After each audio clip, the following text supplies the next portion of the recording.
देश की एकमात्र नारीवादी ग्रामीण न्यूज चैनल का समर्थन करने के लिए हमें यूट्यूब पर लाइक और सब्सक्राइब करें और वेबसाइट पर सदस्य बनें।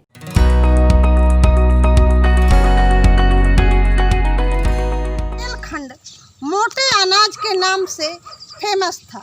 यहाँ पे सावा, काकुन, बाजरा, कोदा और ज्वार, अरहर जैसे मोटे अनाज बहुत ही हुआ करते थे और यहाँ का किसान खुशहाल रहा करता था। लेकिन जब से सींच वाला गेहूँ और चावल का दौर आया, तब से ये सारे मोटे अनाज विलुप्त हो गए और इसके चलते लोगों में बीमारियां भी बढ़ गईं। लेकिन अब फिर से चित्रकूट के 5 गांव गनीवा संस्था ने मोटे अनाज के लिए चयन किए हैं और किसानों को प्रोत्साहित किया है। तो आइए जानते हैं उन्हीं किसानों से कि मोटे अनाज में किस तरह के फायदे होते हैं और क्यों विलुप्त होते जा रहे थे, और आज जब फिर से उनको प्रोत्साहित किया जा रहा है तो वो किस तरह से उनको ले पा रहे हैं और यूज कर रहे हैं। क्यों ज़रूरत पड़ी है मोटे अनाज के लिए किसानों को प्रोत्साहित करने की? क्योंकि जो बीमारियां भी होती है उसमें भी इसका उपयोग होता है, और कुपोषण के लिए भी, कि हम जैसे अगर कुपोषण जैसे बीमारी है उसमें भी प्रयोग कर सकते हैं इसको खिलाने के लिए, तो उससे भी हमें इनको एनर्जी मिलेगी। और जो भी बीमारी होती है, तो कोई भी अगर बीमारी हो रही तो इसमें प्रतिरोधक क्षमता ज़्यादा होती है कि हम इसमें लड़ सकते, मतलब जो भी इसमें मात्रा मिलती है अच्छी, उससे लड़ सकते हैं हम जो बीमारियाँ हैं। तो इसके लिए हम इसको प्रोत्साहित लोगों को कर रहे हैं कि फिर से इसका उपचार किया जाए, कि हमारे गांव में फिर से बीज बैंक बन सके और ज़्यादा तादाद में पैदा हो सके, जो किसानों को मिल सके, जिससे एनर्जी भी मिलेगी और मार्केट में भी सप्लाई किया जा सकता है। क्योंकि बड़े लोग भी इसको बहुत उपयोग कर रहे हैं कि उनको खाने में फ़ायदा होता है और बीमारी से बचाव होता है। इसके लिए हम इसका उपयोग कर रहे हैं। इसलिए आप प्रोत्साहित कर रहे हैं जी मोटा अनाज। जी। तो अभी जैसे सावा, काकुन के लिए प्रोत्साहित कर रहे हैं, आगे किन किन मोटे अनाजों के लिए प्रोत्साहित करेंगे आप? बाजरा है, जैसे बाजरा का भी प्रयोग होता रहे, और एक कुटकी कहते हैं, कुटकी का भी ऐसा मतलब है कि वो भी धीरे धीरे गांव से लुप्त हुआ जा रहा है, तो उसको भी पुनर्जीवित करने के लिए ऐसा प्रयास कर रहे हैं कि फिर से उसको भी पुनर्जीवित किया जाए। क्योंकि जो पुरानी चीज़ें हैं ये फ़ायदे की चीज़ें थी और धीरे धीरे लुप्त हो ही जा रही हैं गाँव से, तो उसको फिर से बीज बैंक बनाकर गांव में उसको फिर से ला रहे हैं कि इसको किसानों को प्रोत्साहन करके और फिर से पैदा किया जाए। पहले कौन कौन से मोटे अनाज बोए जात रहे हैं?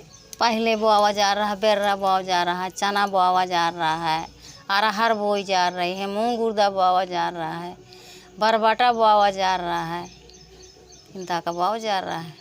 और जौन पुरान दाना होत रहे जैसे मड़ई, बाजरा, सावा, काकुन, हाँ बाजरा बोआ जा रहा तो है। ये बोए जात रहे हाँ, हैं। सावा काकुन बोआ जा रहा है, सब पुराने बोआ जा रहे हैं। हाँ। तो बीच में काहे लुप्त हो गए हैं, ये अब काहे नहीं बोए जाते हैं? भाई अब नहीं मड़ई बोआ था, पहले बोत रहा है।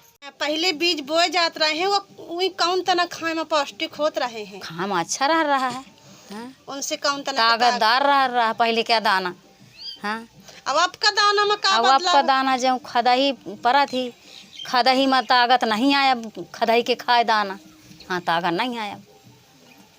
तो अबे सुनो है कि अब फिर से वही बीज बोवा कहानी तुम्हारे यहाँ गांव चैन कीन गहा हाँ, तुम्हार। हाँ, अब बीज मिलो है तो को दिन है वो बीज, कौन सा बीज मिलो हवे?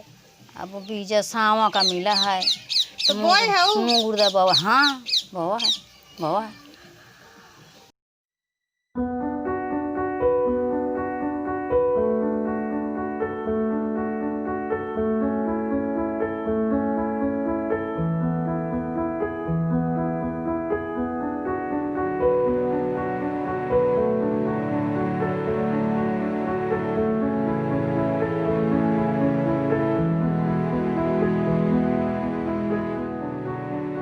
आपको क्या लगता है कि जिस तरह से इस साल जो विलुप्त होते मोटे अनाज है, उसको लेकर के आपके गांव का चयन हुआ है और आपके गांव सहित और भी कई गांव हैं जो चयन किए गए हैं चित्रकूट में, हाँ, उससे आप क्या महसूस करते हैं? वो तो हम सोचते हैं कि कुछ मिल जाए तो कुछ उसको भी बोया जाए, कुछ इसको बोया जाए। कब चयन किया गया था मोटे अनाज के लिए? करीब 15 दिन हो गए होंगे। हाँ, पिछले साल भी चयन हुआ? हाँ, पिछले साल भी चयन हुआ था। पिछले साल कितने किसानों ने लिया था? पिछले साल तो वही 4-5 किसान लिए थे और इस साल 10-11 किसान लिए थे। तो मतलब पिछले साल की अपेक्षा बढ़ रहा है, हाँ किसान रुचि ले रहे हैं। हाँ हाँ। तुम कहे से मोए बुरा मनिहो, न तवे कस काम मेहरिया करे न मनसावा करे। मेहरिया बेटा पीसत रही हैं, जांत में पीसर रही हैं, बजरा काड़ी में काढ़त रही हैं, निरावर रही हैं। और मनसावा तब हाथ में कटिया कतर रहा, दू दू तीन तीन बोझ भैंसिन के चारा डावे बराबर करत रही हैं। अब मेहरिया जांच का सारे का फोड़ के धै दिन, उखाड़ के धै दिन। मनसावा कटिया मशीन चल गई तो मशीन में भुआ थी, चलो कटिया कतरा वही कतरिन और तब हाथ में कटिया कतरत रहे हैं। तो ये जौन सावा काकुन है जैसे बो जाता तो ये हमें कितनी मेहनत लागत थी? ये मेहनत का लाती है का वही ठाढ़ो डाल दिया तो ठाढ़ो चबा ले रहे गोरू। खेती है? खेती है मैं 1 बीघा खेती है। का बो करती हो? हम साव बोते हैं, कद बोते हवा अब नहीं बोता है ना, बीए टूट गया नहीं हमारे पंच के नहीं तो बीए टूट गया नहीं। तो पहले जिस तरह से लोग सावा का कौन कोदा बोते थे और आप बता भी रही हैं कि बोते थे, क्यों बीजा टूट गया है अब उसका? बीजे टूट गए काढ़े में दरे महाने तो तकलीफ ही आ रही, तो लागे कि अपन या धान सान बो दे तो दरा ले नहीं। ये मदारे में बहुत टाइम लगा, सावन 7 फकली रहते हैं तो ये मन टाइम लागत है। कोदाई पहले भूथरिया बनाओ कि कोदराइता बनाओ तो फिर दरो फिर वही काढ़ो, ये में टाइम लागत रहा है। जिस तरह से प्रोत्साहित किया है आप लोगों ने तो आगे किसान बढ़कर आएंगे और भी इस छोटी चीज़ को महत्व देंगे। जी, धीरे धीरे इसको फिर आगे बढ़ाने की कोशिश हो रही है कि हम जो हमारी मात्रा पिछले बार 5 लोगों की थी कि 5 किसानों की, इस बार 10 की हुई, अगली बार फिर और ऐसा 20 किसानों को करेंगे। तो ऐसा और धीरे धीरे क्या ये बाज़ार में भी वितरित होता है। जैसे पूजा में भी हम लोग देखते हैं कि भागवत वगैरह पूजा होती है, उसमें भी सामा और काकुन का बीज लगता है, मतलब लगाया जाता है वो उपयोग के लिए, पूजा के लिए।